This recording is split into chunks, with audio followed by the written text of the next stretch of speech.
Hello, hello. Voilà, je vais faire une vidéo un peu spéciale.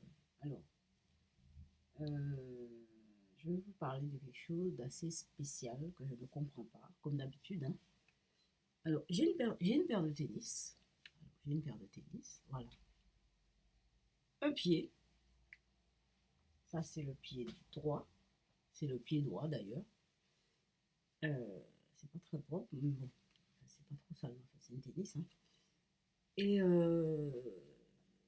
alors voilà, vous voyez ça là? Vous voyez ça, là, ça, cette ficelle. Alors, vous allez observer que dans la tennis,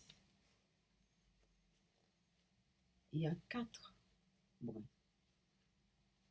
C'est à chaque trou, il y a quatre fils, quatre ficelles qui passent. Chaque trou, quatre ficelles.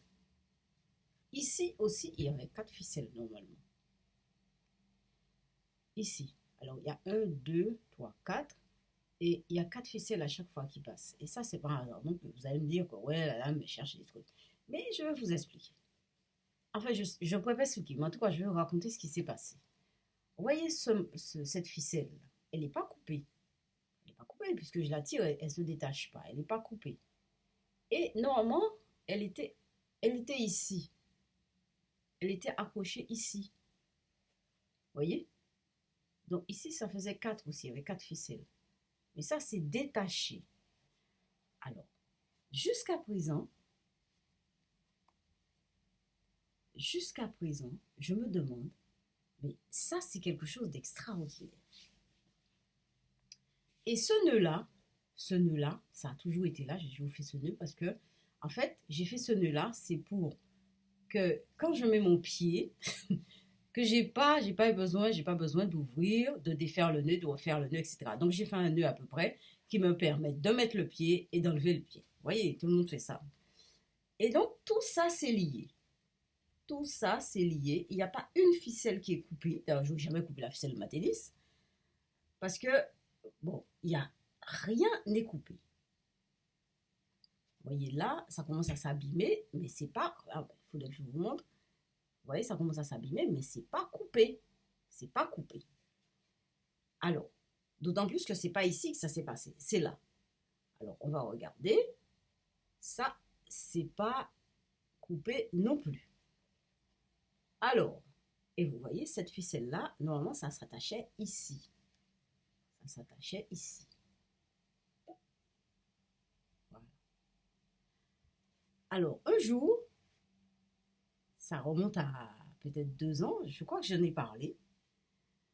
Eh ben, j'ai vu, j'étais assise dans la chambre. J'étais assise dans la chambre avec mes yeux de chair que j'ai vu ça. Et je ne sais pas comment se fait-il que j'ai pu, à ce moment précis, poser les yeux sur ce qui se passait. Ça, c'est extraordinaire encore. J'ai vu ceci.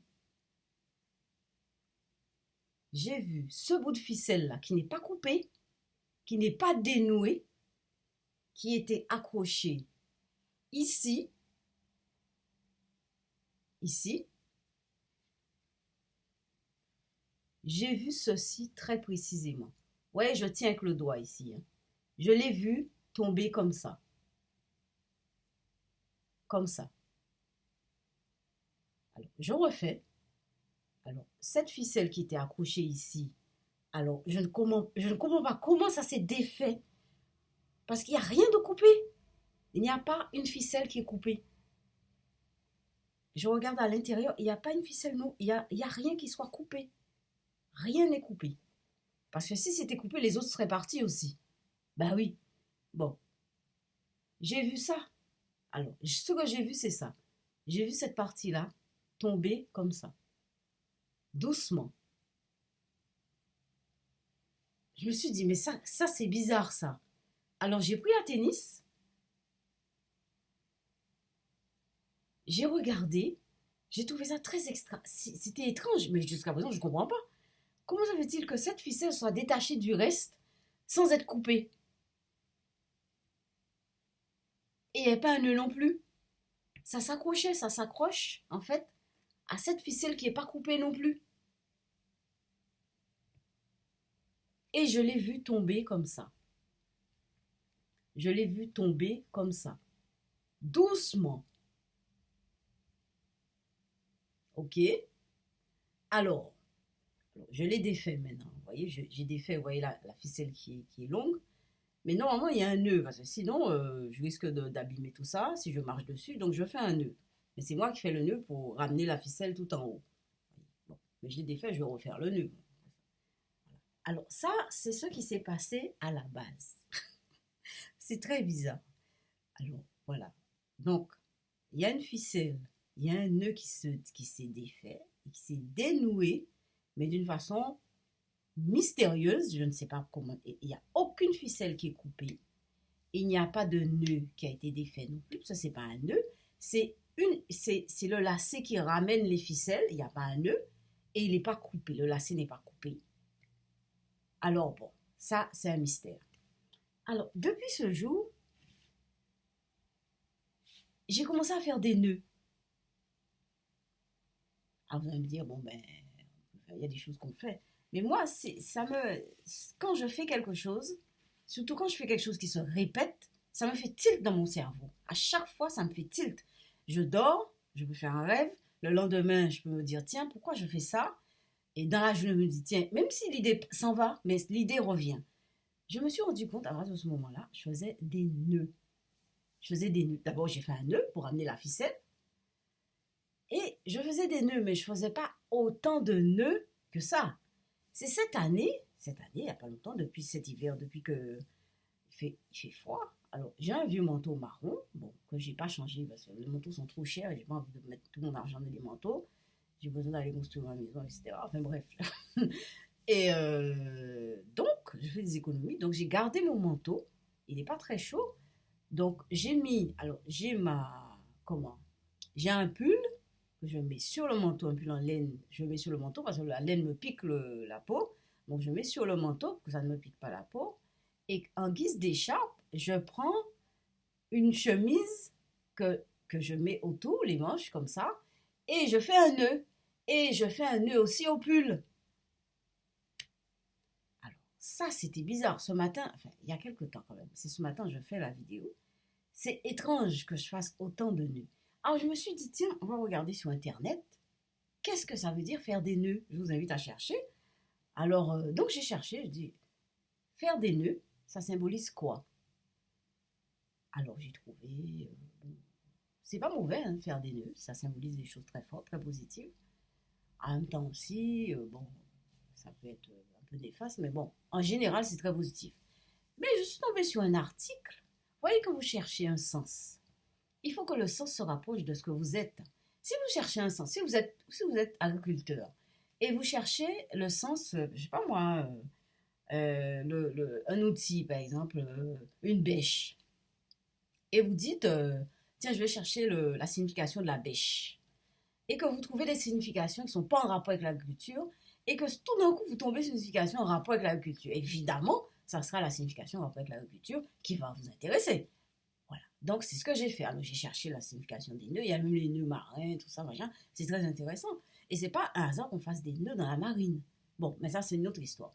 Alors, donc, j'ai cherché, cherché, cherché. Et je suis tombée sur un article très intéressant que j'ai pas fini de lire d'ailleurs. J'ai lu 2 pages.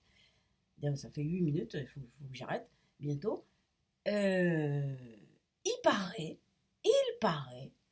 que dans les Védas, dans l'Inde ancienne, alors évidemment, j'ai retenu l'article sur l'Inde parce que je suis très intéressée par tout ce qui est hindou, déité indienne, etc., etc., etc. On dit déité parce qu'il y a une différence entre Dieu avec un grand D et déité avec un petit D. Ça n'a pas de civilisation, c'est une histoire humaine. Hein.